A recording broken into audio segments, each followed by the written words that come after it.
Hey ECHL fans, you can find every episode on Apple Podcasts, Spotify, and YouTube.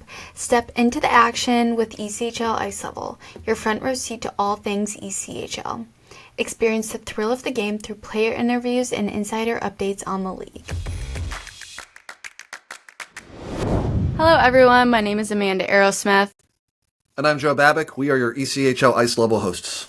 We'll be dropping a new episode every week throughout the season on Thursdays at 12 p.m. Eastern. You can expect to hear from players, coaches, and staff within the league. We've had first three episodes. We had Brad Ralph from the Florida Everblades, Brandon Hawkins of the Toledo Walleye. Last week we had ECHL Commissioner Ryan Creelan. And this week we're joined by Reading Royals goaltender Parker Gahagen. He was the Warrior Hockey ECHL Goalie of the Week from the first weekend of the season. He had a great start, 2 wins as Reading goes 3-0, and it's just exciting, Amanda, to have hockey back once again. Yeah, super exciting. You know, this weekend was action-packed, crazy as expected. We had 4 overtime games on Saturday, and overall just a really successful weekend in the league. Yeah, a lot of competitive games, 1-goal games. Not a lot of goal scoring. The goaltenders really brought their game this week. It was exciting to see in that regard. We had the first games in Bloomington Bison history, and then tonight will be the first game for the Tahoe Night Monitors as they host Jacksonville. So a lot of excitement. Next year, new team in Greensboro, North Carolina. So a lot of positive, good news going on, and time to get into it with Parker Gahagen of the Reading Royals. Parker, thanks for joining us today. A great start to the season for the Royals, both for you personally and the team. What's it like to get off to a good start and set the mindset for the rest of the season like this? Yeah, I think, especially in this league, it's important to get, those first 3 wins out of the way. I mean, it's huge. If you're going to start the season off with a 3-3, you might as well win all of them. So, and it just sets the expectations going forward for the rest of the year, and, also just gives the team a bit of confidence and momentum moving forward. Yeah, so starting off the 3 wins this season, all on the road, clearly. What would you say that helps the most with building a relationship with the team and also just creating that strong bond to keep you going throughout the entire season?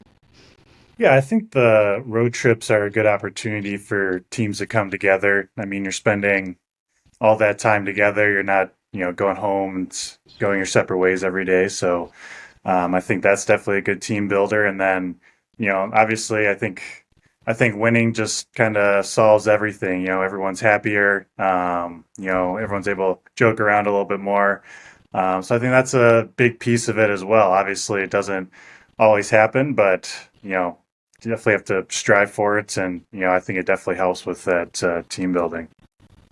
This is your second season with Reading. It's the first full season for your head coach, Jason Binkley. He was an assistant there before, was interim head coach second half of last season. So how important was that for him to get that taste of head coaching last year? And what's it like to play for him as a head coach? You've obviously played for a lot of coaches in your career. How do you rate him as a coach dealing with you?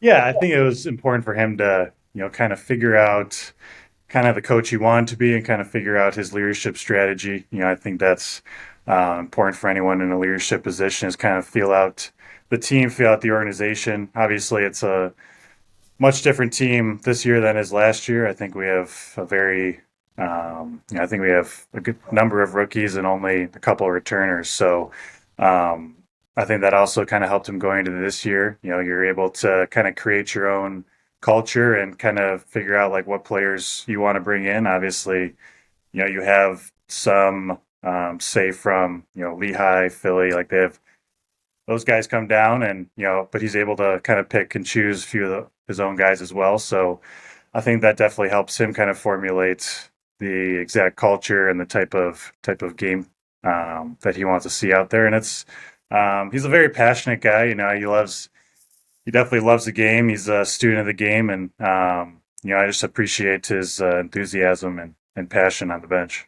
Does it help you as a goaltender having a head coach who was a defenseman as a player because he kind of knows that defensive mindset maybe more than a guy who was a forward? Yeah, I always appreciate a more defensive-minded approach, but yeah, I feel like most winning teams are like very solid defensively. I mean, you can only go so far being completely offensively minded because at some point the goals dry up and everything. So um, it is. I mean, I definitely appreciate it from a goalie standpoint, but I think just from a team standpoint as well, it definitely is a benefit. So coming back, we touched on this slightly. The 3 wins on the road this weekend. How do you say that this is going to take you personally as a goaltender throughout the rest of the season? And just how did you feel about your overall performance? Yeah, I think.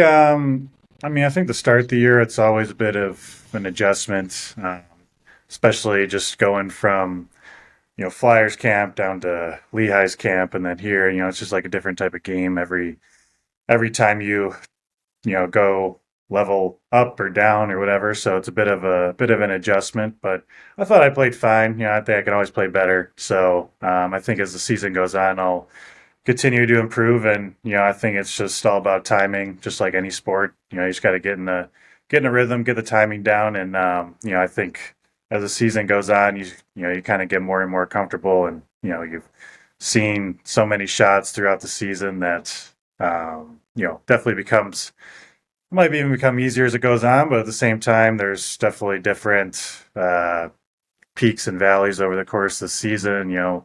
Might go through a stretch where there's some weird bounces, whatever. So you just kind of take it in stride and just prepare as to the best of your ability and just kind of see what happens. On the ice during a game, are you a vocal goalie? Do you like to talk to your teammates, give them direction, or do you focus more on like the nonverbal communication with your teammates on the ice? I like to be vocal. I think it just helps me stay engaged in the game. And then also just, especially in zone or on rushes, just trying to be a second set of eyes for my defensemen there and just kind of allowing them to, be able to make their plays with more confidence, knowing, where guys are on the ice. And I think calling them out for myself allows me to almost forces me to take a look, do those shoulder checks, kind of see where guys are on the ice and, put the onus on myself to do that and kind of not necessarily quarterback the D zone, but just kind of be the eyes and ears out there. Has this always been the case for you throughout your years playing? Or is this something that you've developed just in professional? I think just, I guess being vocal. I guess during playing professionally, you play a lot more games, so it's not always you're not going to have the same level of concentration, the same level of energy every game.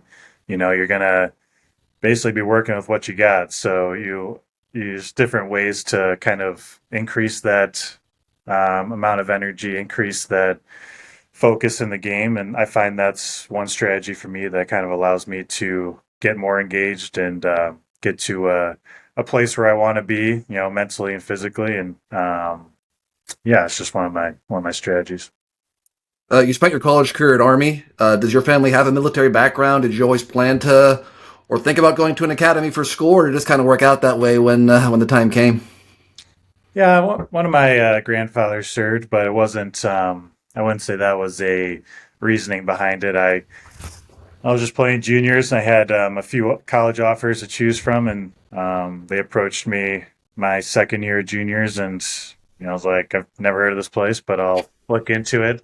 They gave me some homework, which I didn't, which was definitely foreshadowing going into the experience. So I looked into it, and I thought, I basically, I don't know if I really wanted to go, but it was like a great opportunity, and it seemed like a great opportunity not only hockey wise, but also just setting yourself up for the future and just kind of just being a great challenge as well. So you kind of see what you're made of, and yeah, I really appreciated my time at West Point. It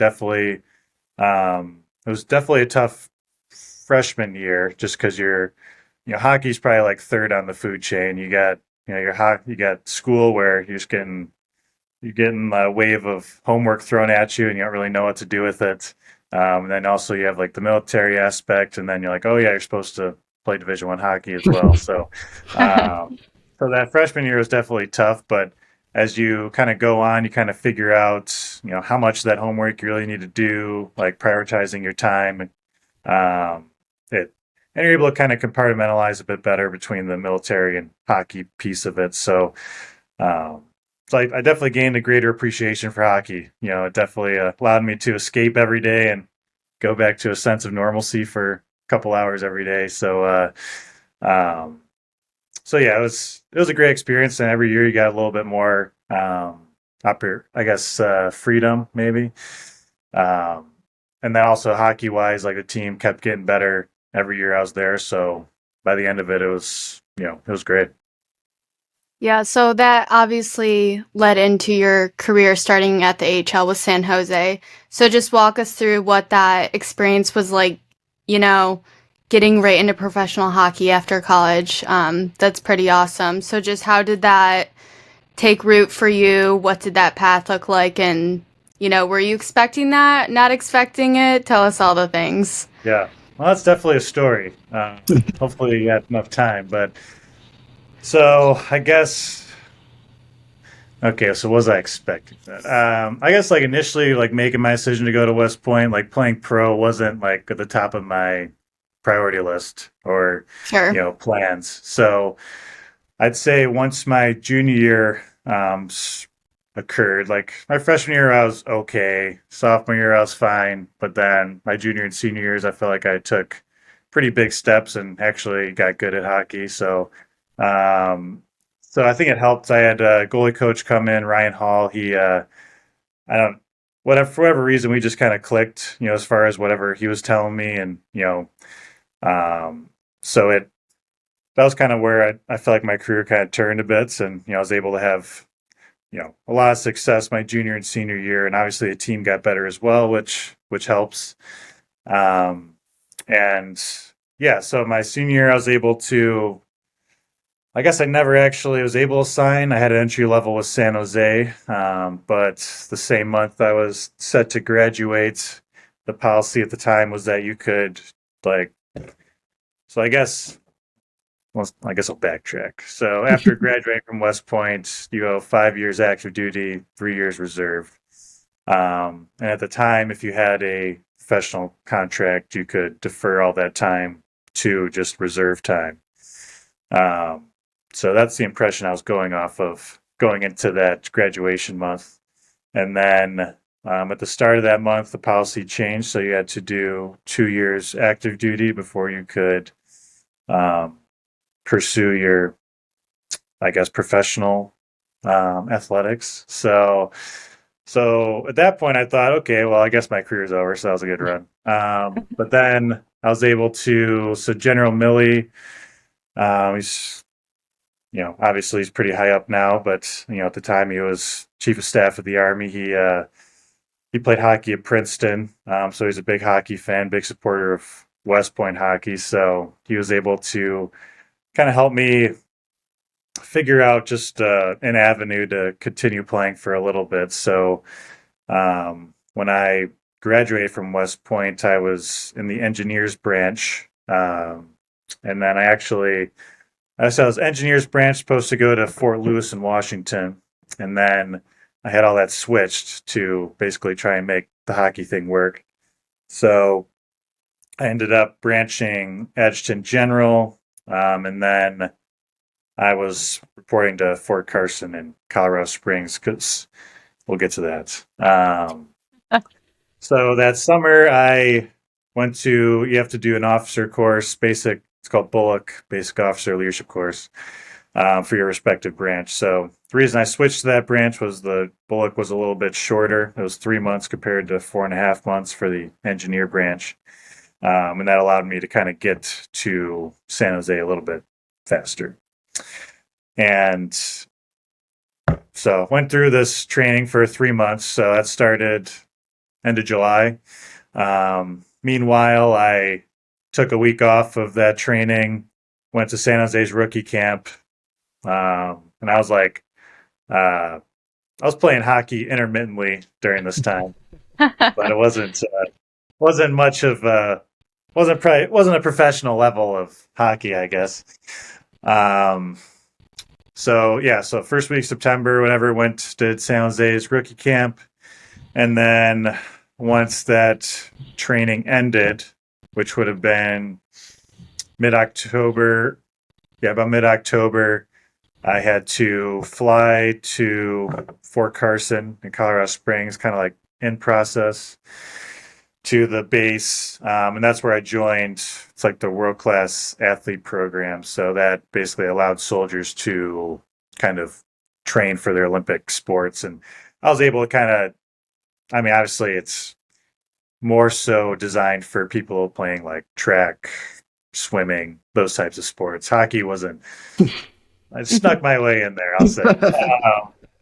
So yeah, basically in process into that unit. And then I think it was around Halloween of that year, 2017, that I was able to get out to San Jose and join that team. It was definitely a tough transition, just going from, basically, I didn't really train for hockey at all that summer. So I was just showing up first year playing AHL hockey and hadn't really played hockey much in the past 5-6 months. So it was it was a fun time, but not my best hockey performance, I would say. And then so like that program, the World Class Athlete program, is designed.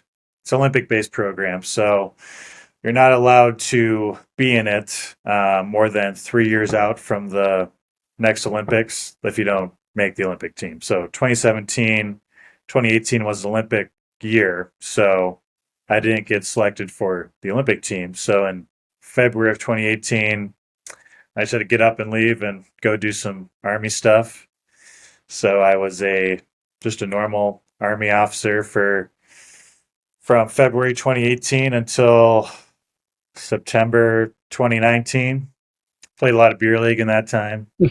um, and then I was able to rejoin that program at that point. And at that point, it was tough to find a team. You kind of out of sight, out of mind type of thing. Like, oh, you're still playing hockey, I guess. So kind of have to reach out to coaches, see who would give me an opportunity. So I actually started with Evansville in the SP for, I think I was there for maybe 3 weeks. And then I got called up to Newfoundland, met John Snowden there. He was probably one of my favorite coaches. He's coaching one of the assistants in Lehigh right now. So that was a lot of fun being able to work with him, last year. And then, yeah, Newfoundland. Then I signed with Toronto. And then COVID happened. And then, I don't know.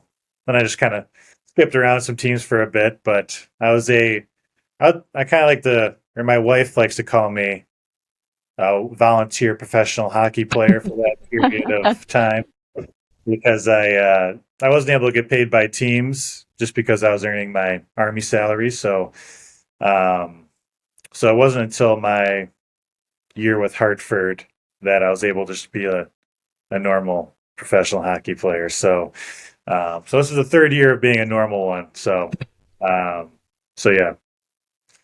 Well, that kind of leads into my next question, too. You've played for a lot of teams in both the ECHL, the AHL, and a little bit there in SPHL, you said, with Evansville. Do you enjoy that lifestyle, moving around, playing in different cities, seeing different areas of the country? Yeah, I mean, I think it definitely helps enjoying the game of hockey for sure. They're long seasons, and it is a lot of fun. Being able to play the game and be able to kind of be a part of all these teams. It's it's a lot of fun. I feel like it's always rewarding, but I think the game of hockey is just kind of it's easy to be passionate about. It's almost I feel like every day you have successes, you have failures, so it's like it's easy to come back, because they're just, especially with my type of personality, I don't know, I just feel like you always just want to strive to get better. And I think, especially being a goalie, like anytime you get scored on, I guess you failed. So it's easy to assess your successes and failures in that form. So yeah, I love hockey. Especially the people in the game of hockey as well have always been great. And you get to meet so many people. Obviously, a lot of people have different backgrounds, but also similar in a way. So it's a small world, and it's easy to, I guess, communicate and kind of get to know people just through people that you've come in contact with prior. Yeah, so you've been in Reading for 2 seasons now. I think you touched on this a little bit, but is there anything specific about maybe the team, the area that you're enjoying and that it's keeping you here for now? Yeah, I think so. Last year, I did spend most of my time with Lehigh, and I think that um, those relationships, like again, like those people, the management team there, Alan McCauley, Lappy, head coach. You got Gator, you got Snowy as the assistants. Like it's just an awesome group of people, awesome organization, and then you just get treated very well, from the top down. So I think that was definitely a big draw to come back, and then also, I just feel like the opportunity is there as well. So I think it just kind of made sense, and you know, and yeah, we I guess the draw, like Allentown's nice, and everything, and then each place has its own pros and cons and everything. So um, yeah, so I guess just for me, it just kind of made sense to continue to stay here, and something I hadn't tried before. I haven't tried being on the same team more than 1 year, so I thought I'd try it out. So, Now's your 7 years. chance. Yeah. Yeah. So you guys are coming into your home opener this week, I believe. So how's that looking out? How are you guys going to shake out here? Is the team excited for it? Yeah, I think it's obviously different playing on the road versus playing at home. I feel like on the road you're just trying to play like a simple, gritty type of game, and at home I feel like there's a little bit more pressure to put on a show in a way. But I think for the home crowd, I think the biggest thing is always just finding a way to win, just protecting that home ice and just taking pride, just in the not only in your rink, but just your fans, like it's your city. It's all that. So I think just taking pride in all that and just leaving it all out there for them. But anytime you're playing a home opener, whether on the road or at home, like there's a little bit of added energy, and a little bit, I guess, more onus on the games as well. So there's definitely going to be a good amount of energy going into the game, and I think we're got off to a good start last weekend. I would expect us just to continue to carry that forward. Goalies are sometimes known to be a little quirky or superstitious. Do you have any routines or superstitions as part of your game or preparation? I definitely have routines. I've kind of gotten away from superstitions. Especially in pro hockey, like I'm not sure how people maintain them. You just have so many different things that happen on a day-to-day basis, and a lot of different stuff can happen. So I'm not sure how people can function that way in pro hockey, but all power to them, I guess. But for me, I just have routines. I try to steer away from the stereotypes and try to give goalies a good name, and hopefully make people think that we're more normal than we actually are.